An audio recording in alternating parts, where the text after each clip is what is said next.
So this one's completely dried, this side here. I'm pretty happy with it. It's a little shiny because of the spray fixative I had to put on it so the ink wouldn't run. But I'm excited with this one. This was a lot of fun, this page. It was just something a little different, but still a lot of fun. We're going to move on to the next one though, and I'm just going to pull this off to the side and bring this one to center.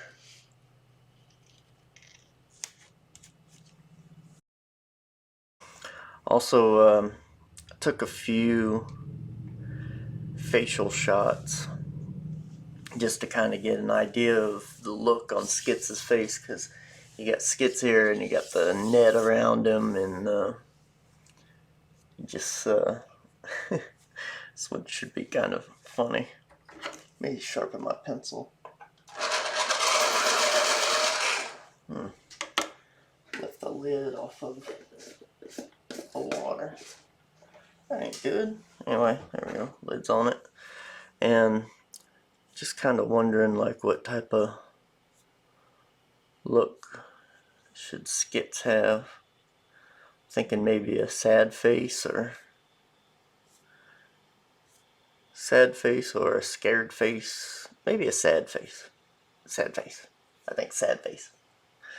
That'd be cool. Let me just kind of sad face.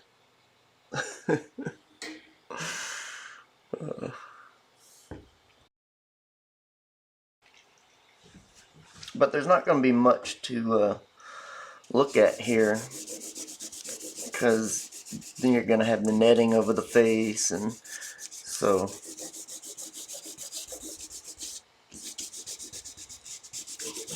but this will be just fine. Alright.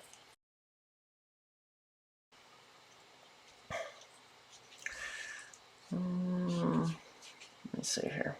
Put some eyes right here. Slope them down so that they're a little sad.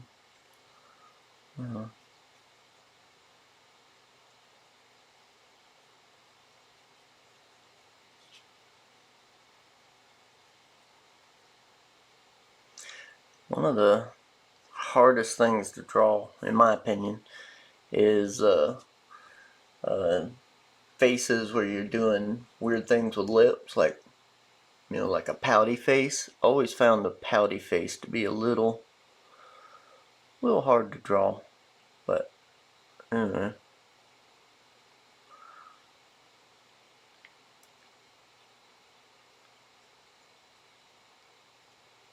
Anyway, we'll just do the best we can.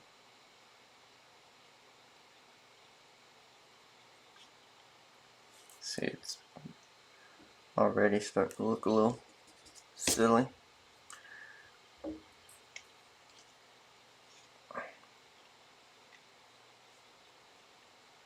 Guess I need like a, there we go. A little bit bigger of a bottom lip, I guess.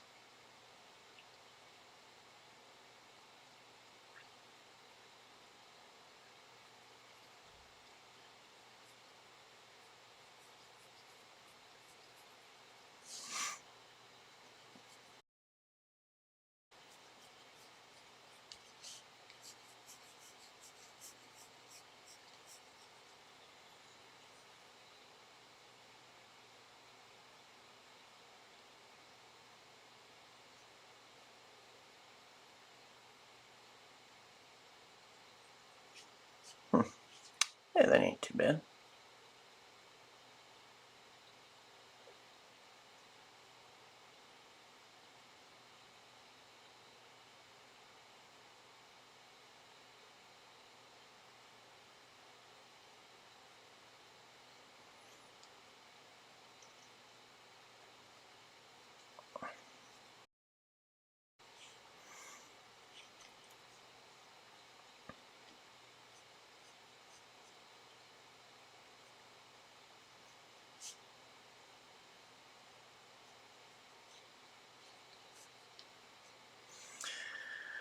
So roughly, just kind of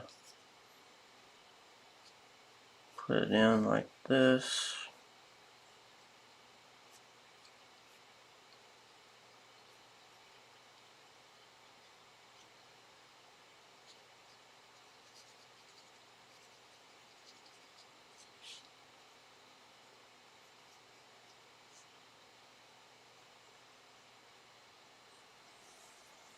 There we go. That ain't too bad.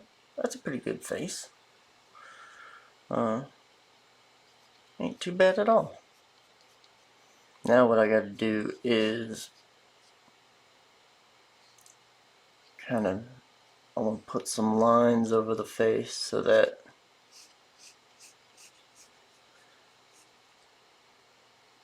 it looks like the netting.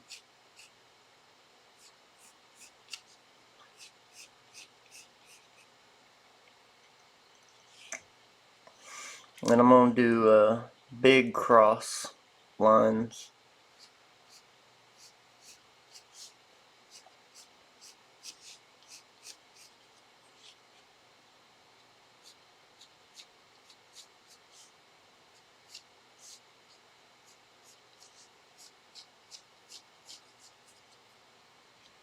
That way you can still see the face through it. You know, you don't want to cover up the face too much. Yeah.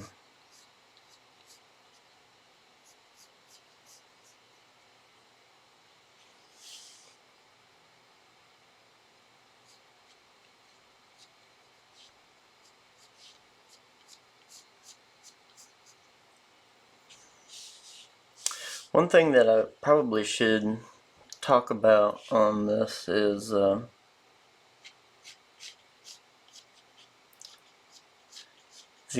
paper that I'm using.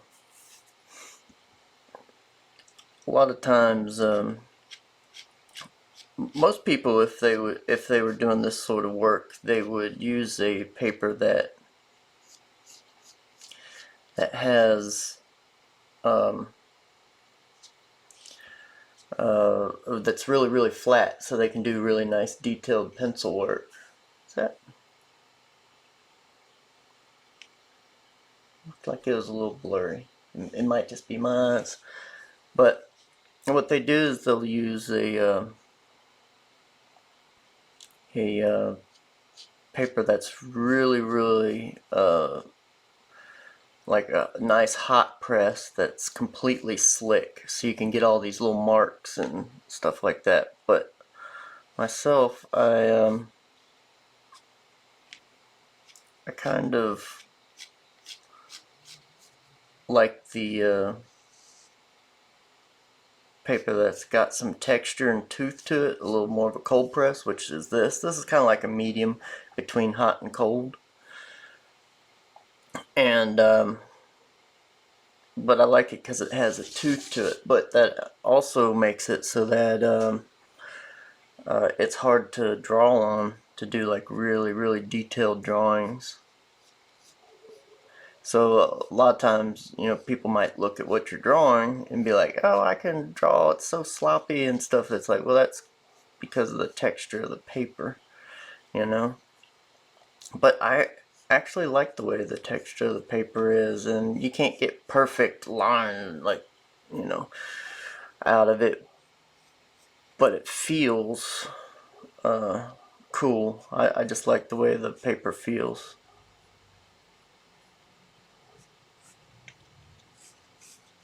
I like getting that tooth.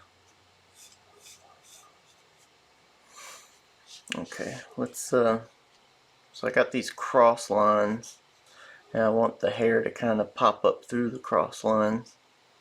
So the first one will be like right here. This is cool.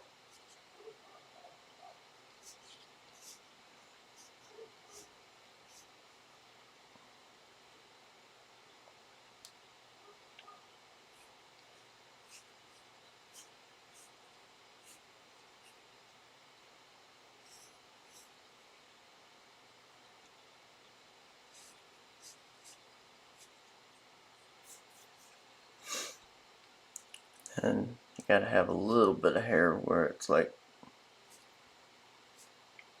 busted down on his face in here, so it's kind of flat.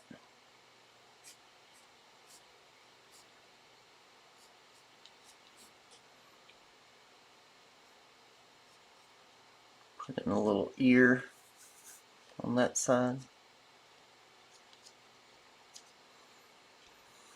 Anyway, there. That's kind of cool. And I got some areas where I can do some line work there.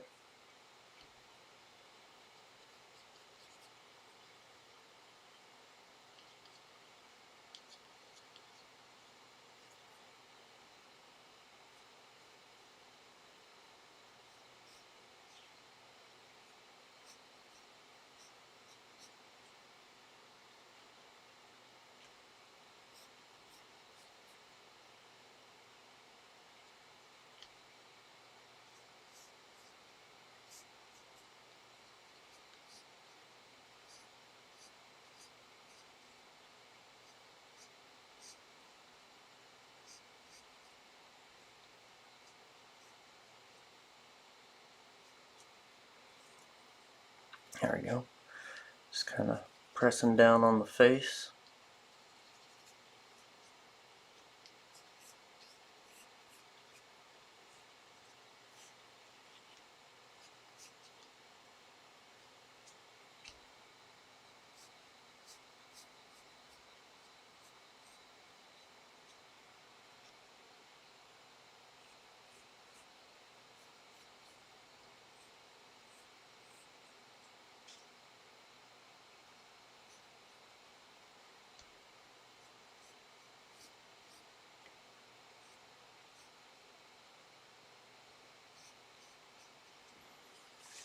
That's looking cool.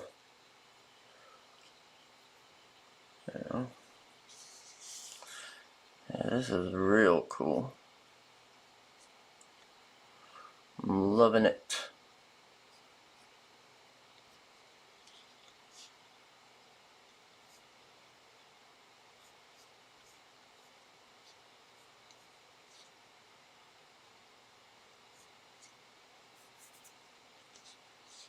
Alright, let me draw some of Skits here. Alright, there we go.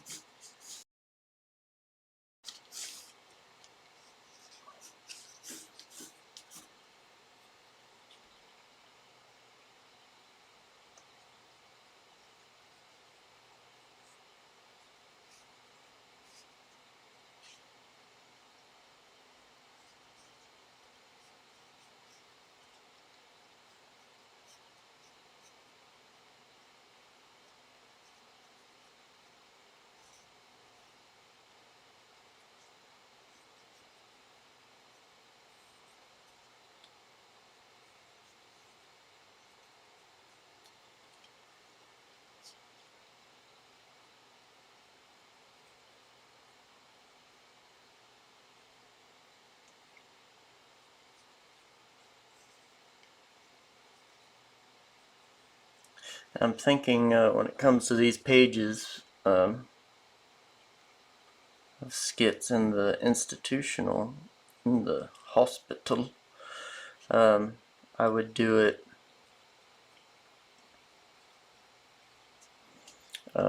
maybe kind of black and white, you know. I think that would make it look really interesting.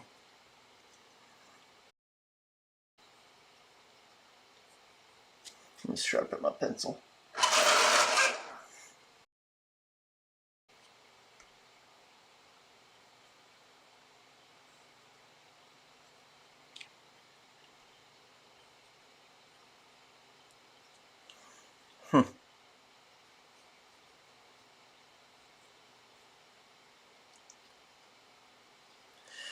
One thing that you learn a lot about when you're in art school and doing illustrations, especially sequential illustration, sequential art, is consistency. Like, you need to have consistency between scenes. And with your objects, make sure it's always drawn the same way, stuff like that.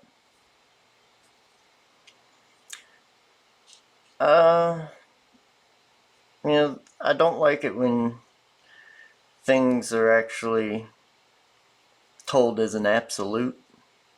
And I feel like that's one of them where it's like, oh, it absolutely has to be like this and that. Well, if you do that, say like, me drawing this thing here, this netting over him. Well, if I was to do it the way that, they say and teach you in school to do it, then this netting, I wouldn't be able to do this cool, like, tight netting here, and then this kind of loose netting here so that you can see the character underneath it. If I just did a tight netting for consistency's sake, then it would lose that, that kind of a interesting and appealing look that I'm doing right here. So, I think whatever fits the scene that you're trying to do, I think that's what you want to go for. That's just me though. I like to be able to play around with size and shape and stuff like that. Like, I remember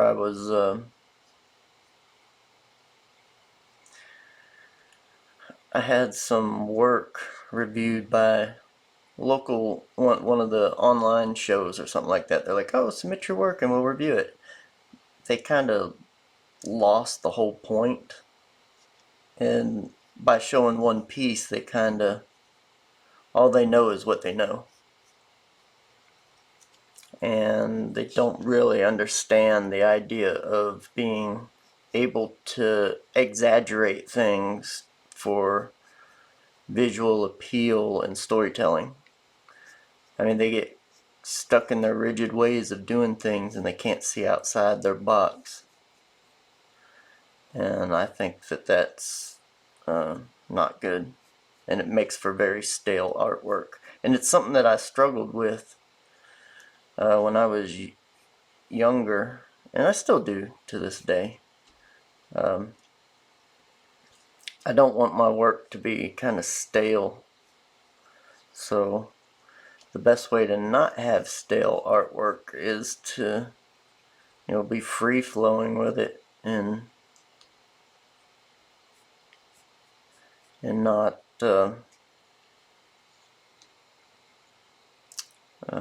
not adhere yourself to some sort of rigor that has, while it may make sense, especially with certain things, but not with all things. So yeah, that's just a little something there. It's just my thinking. And you may be completely different and you want it to be a different way, and that's fine too. Find your own way of doing things, but that's what I think.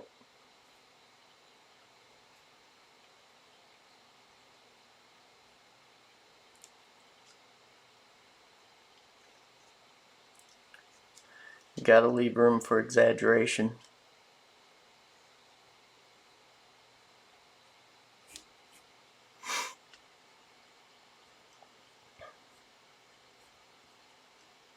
I mean, these are comic books and illustrated stories and children's books, and I had a teacher in college. This was something that always stayed with me, but I didn't quite understand at the time. She was talking about exaggeration and illustration. She's a British teacher that we had for a while. Don't know what happened to her, but I always really liked her. She said that when a baby is being fed at a mama's breast, they the baby just sees the breast as like this big huge object where it's like you know, and a little head back behind it. And their view of things, a child's view of things is completely different from our views of things because they're so small. They see everything in really abstract ways and stuff like that. And I always liked that. I didn't quite understand it at the time. I mean, I understood it technically, but I was just kind of like, but what she was trying to say was that not everything is exactly how you think it looks, because things look differently to different people. And I think we were doing children's book illustration at the time, and it was, like you got to look at the way a child sees things, and I sometimes think that that's missing with a lot of illustrators.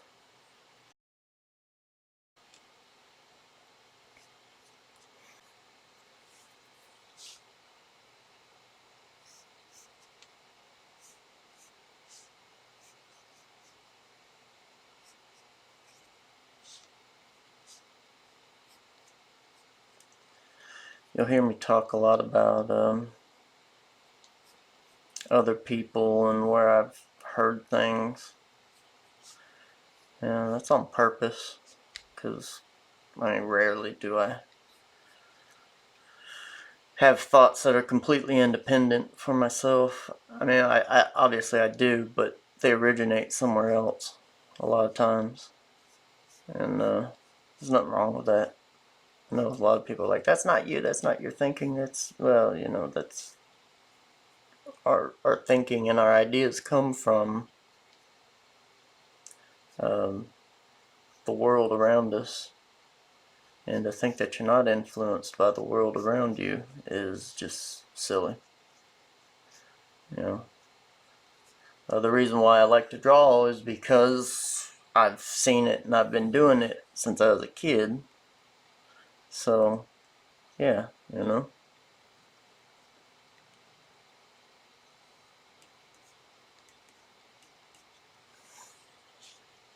If I lived in a hunter-gatherer world, I probably wouldn't be sitting at this table drawing right now. So, I mean, it's the world around me that's influenced me to make me want to do drawing. The only reason why I'm here is because of external sources. I mean, heck, truth be told, maybe I should be doing something else with my time. I mean, at this point, don't make a lot of money doing this. Don't make hardly any, comparative to, say, my regular job. My regular job makes way more money than me sitting around here drawing. So why would I spend time drawing? Because I'm pushed to do it internally. Right? I've been doing it since I was a kid, and I'll always do it. But now I'm actually doing it where it's like, well, I might as well try and make some money off of it, because I do this stuff anyway.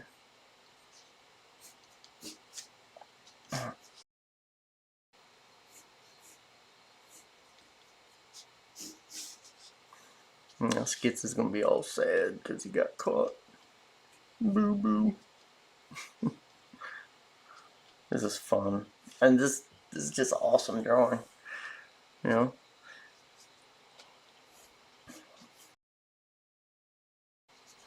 and I probably don't want to mess with this drawing too much, so I'm probably gonna, say, okay. I'll probably keep this very pencil sketchy.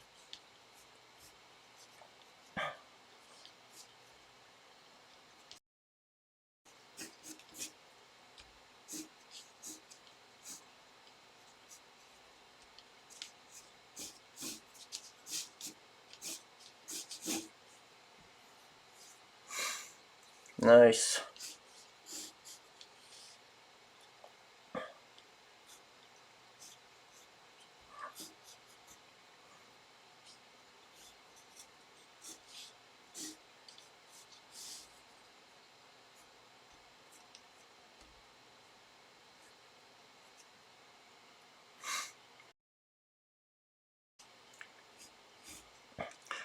done some pretty cool drawings so far in this sketchbook series, and I gotta say this one's probably one of my favorites so far.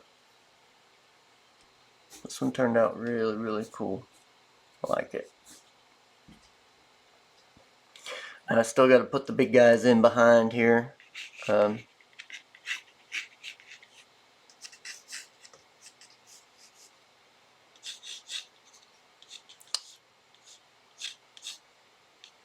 that. And I'm going to put them in, but they're kind of going to be silhouetted so that all the focus is on Skits. So I'm putting the detail on Skits, and then I'm going to do light detail and silhouetting on the figures behind.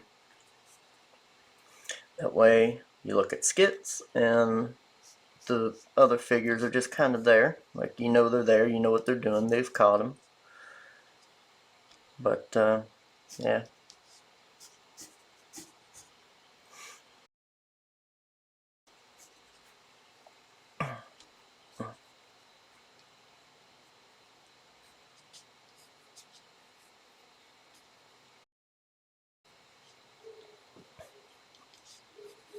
My dog's been barking all morning. I think there might be a cow loose in the neighborhood, and I'll have to look out the window, but yeah, I think he's barking at it. That sounds like a cow bark, or he's barking at a cow. Anyway, I'll have to go look, but for right now, let me pause and we'll come right back. Okay, so now we're going to work on the figures behind Skits. I'm going to bring it down a little bit. Let me just put a little tape here and there on this. No more.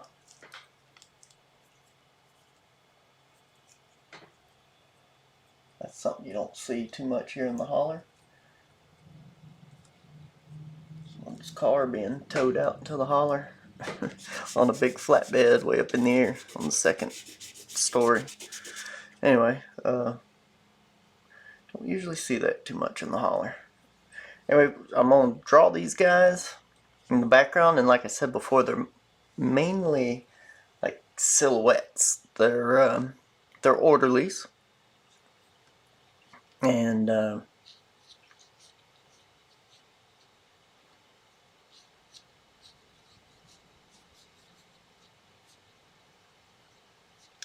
yeah.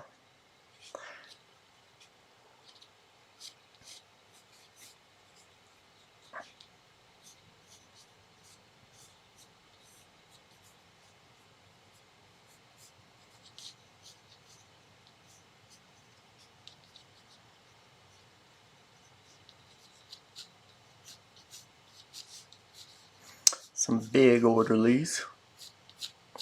And when I say big, I mean big. As in something that people didn't really notice. At least I don't think anyone noticed. I hadn't heard from anybody on this, but the two orderlies in the beginning of Skits the Sun Book 1 had two famous orderlies in it. Famous in the way of disorderly conduct. Disorderlies was a movie from the 80s that I always liked growing up, and it featured the Fat Boys. They played the orderlies, who were just ridiculous. They could never get anything done properly. But anyway, that's who the orderlies were in Skits the Sun Book 1, and I drew them pretty good. I thought they looked just like it was two of them. It was Marquise and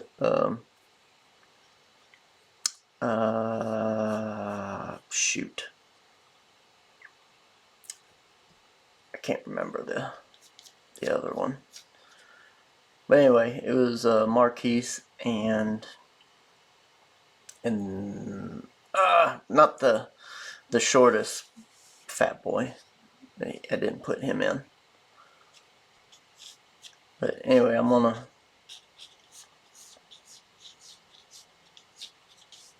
put these guys in, kind of like a silhouette of them.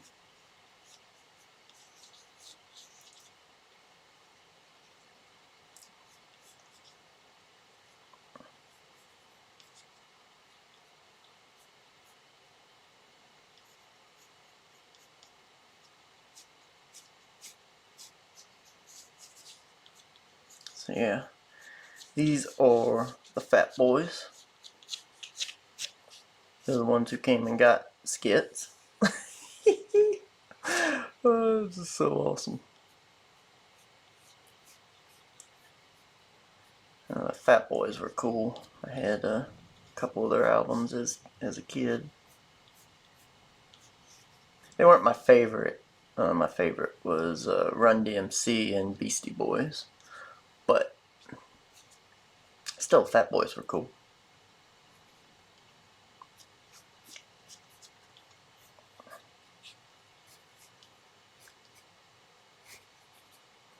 Fat Boys were a little earlier than Run DMC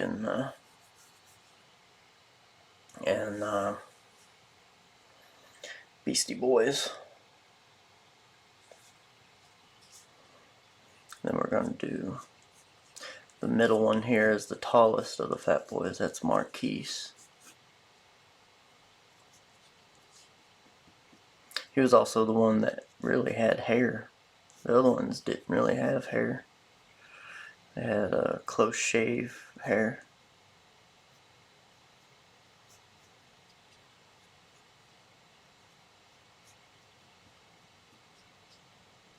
He was also the least fattest of them, the tall one was. And he actually just died like a year ago. Kind of, it's a shame. I think that was the last of them. I think the other two were already dead, maybe. I can't recall. But he'd gotten in really good shape. He was working on all sorts of stuff, But he's awesome.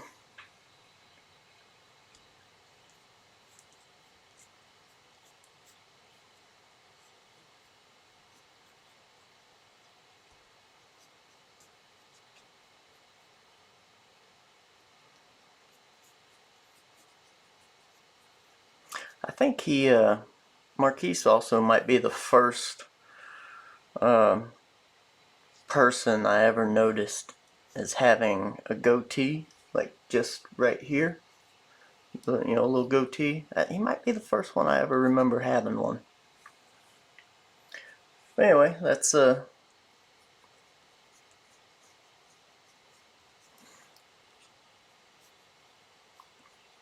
Fat Boys. I don't know if I'm allowed to say that. I mean, can I get in trouble for saying that I'm doing a homage to the Fat Boys? I don't know. Anyway, I'm gonna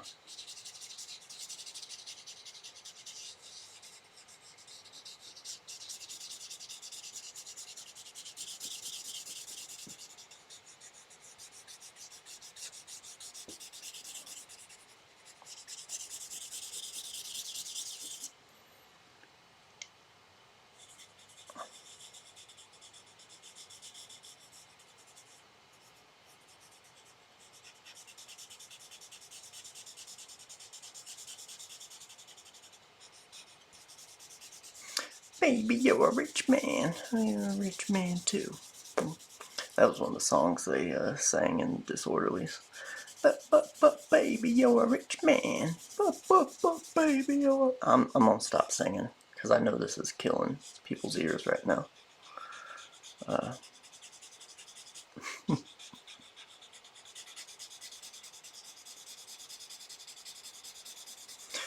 The only thing that sucks about doing these silhouettes is, it's not really interesting because I probably should have done on Marquise his coonskin cap. He always had a a coonskin cap like Daniel Boone.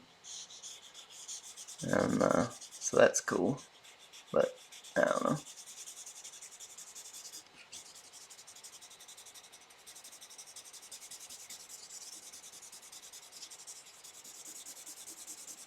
That'd be really interesting as a silhouette, the coonskin skin cap.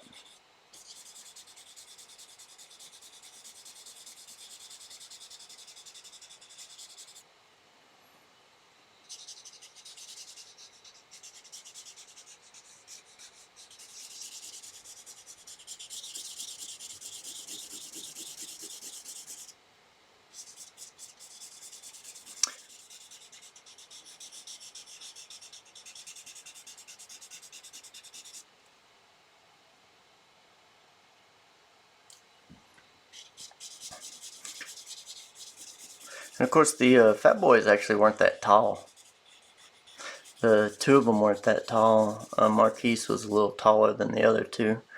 Like I'm sure he was over 6 foot, but the other two were just kind of. Was it Prince? I think his name was Prince. Human Beatbox. Yeah. Anyway, that's kind of what I'm doing here is the Fat Boys.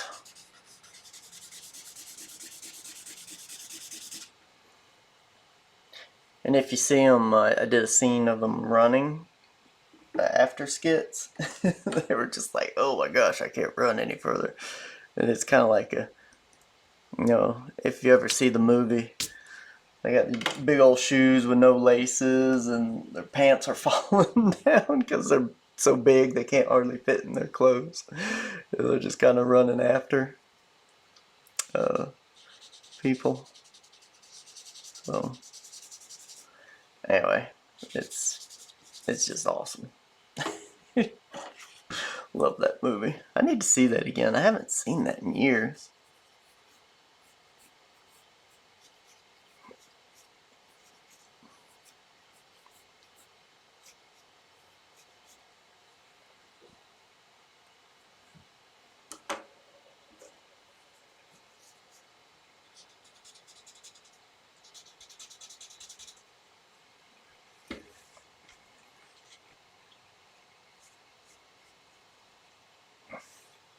Yeah. I think I need to get a little darker of a pencil, so I'm gonna go to my matte pencils, matte graphites, and I'm gonna get a 2B from here. One of the cool things about these matte pencils is they don't. Not only are they not shiny, but they're also it's a little harder to smear them, which I kind of like, you know, because usually with the B pencils, it's they smear real easy.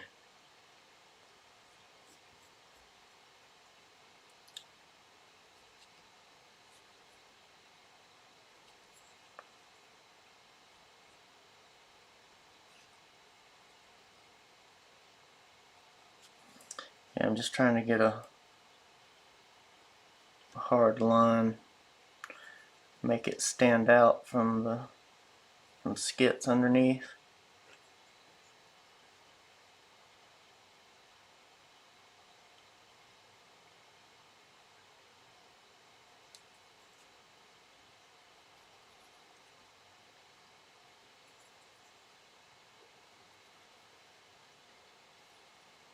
That way when I start doing the pencil work on skits, it, you know, it just shows up a little better.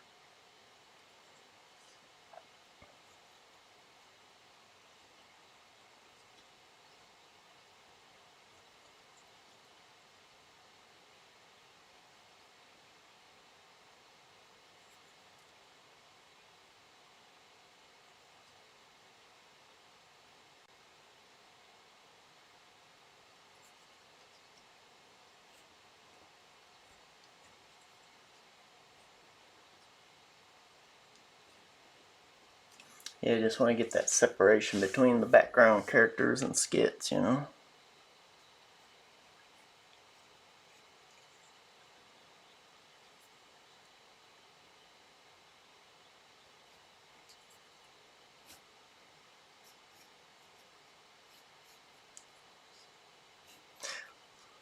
One of the things I don't like doing is going back over my lines, because I like the original line work because it's got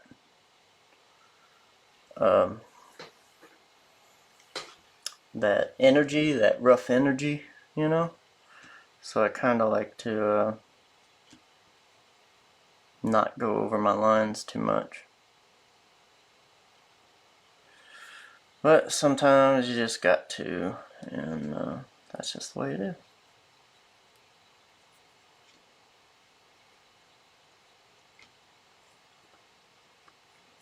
Which is one of the main reasons why I don't like inking. I don't like doing finished pencils and inking over the top of it, because it's just redundant and silly. So I will also, I have a different penciling and inking style. At least I try to.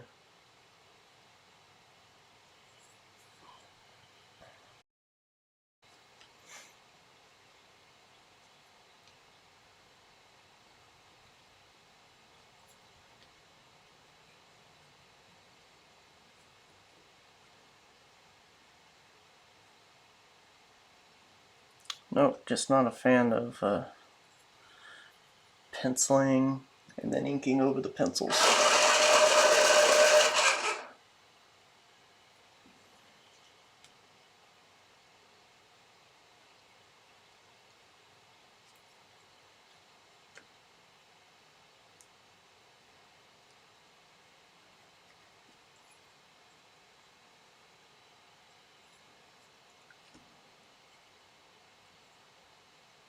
Sometimes though, you just gotta do it.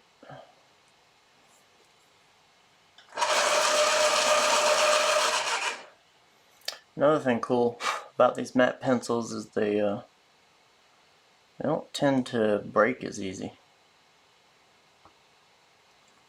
as other B pencils.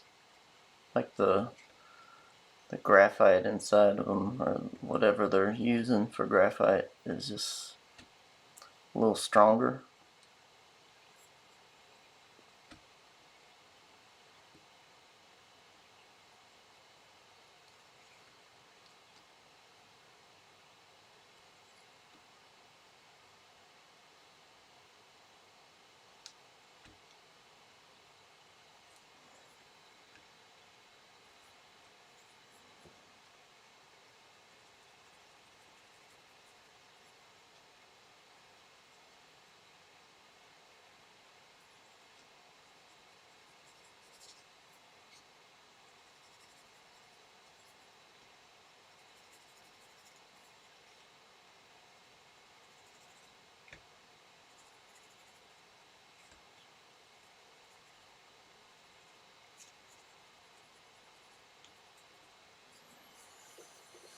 There we go.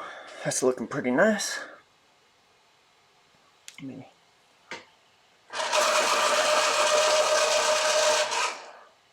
Want this really, really sharp, because I'm going to do a little bit to the eyes here.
go back to my regular pencil and I'm going to finish up some of this line work at the bottom.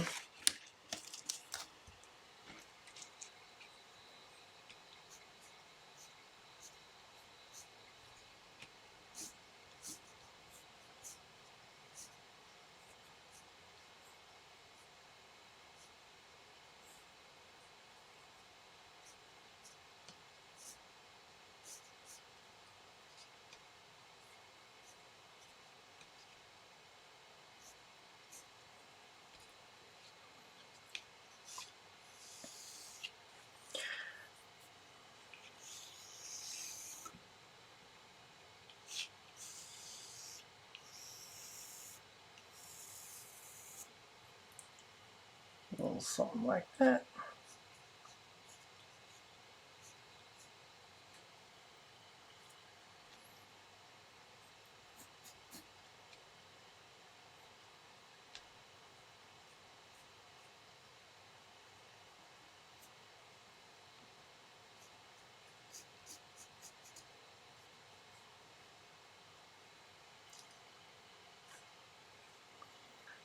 Yep.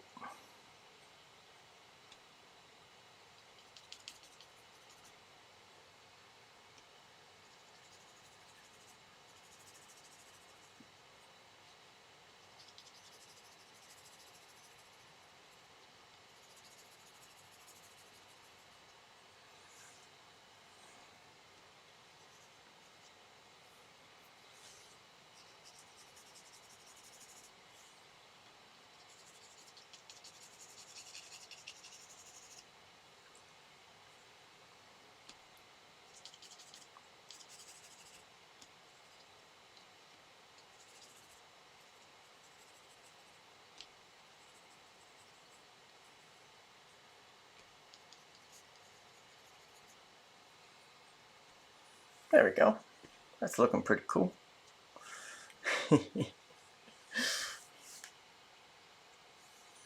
Nice. Well, I think I'm just going to do one thing, and I'm going to color in the green collar on them, and that's it. And I might do it with a colored pencil, I think. Yeah. So, let me get my colored pencils, and then... Okay, so, I got my green colored pencil, and I'm going to put the green in for the collar. And I think that's going to be the only bit of color that's on this whole piece. Yeah, I like that. Let me, let's look at both of them put together side by side. It's like you had all this excitement and color going on throughout most of the book so far. And then it's sanitation, sanitize the hospital. And there's not much color at the hospital. It's not fun. It's not exciting. So, there you go. I'm happy with that, and alright, let's okay, well, after having a day of looking at this piece, I wanted to do some changes to it, and I hit record, but for some reason it didn't start recording. So anyway, I'll tell you what I did. I did words all along the edge here. It's kind of like what is Skits thinking about as he's being caught by these guys in the back. And I changed the guys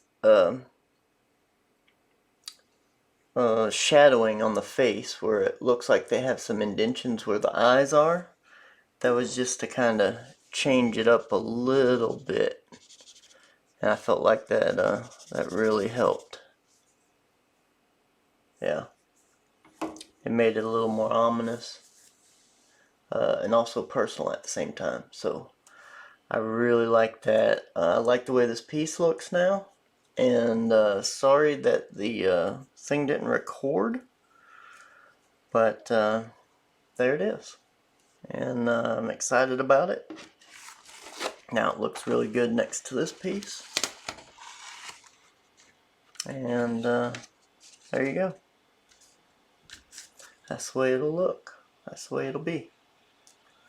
Okay, on to the next pages. Sorry about that, guys. What you're seeing here, give us a like, share, subscribe. Also go on over to the Skitscomic.com website. All videos show up there a week before they ever hit YouTube. While you're there, pick you up a comic book, print, or go ahead and get you an original piece of art. Lastly, go over to Indiegogo.com and sign up for the book that you're actually watching being made right now. Thank you and have a great day.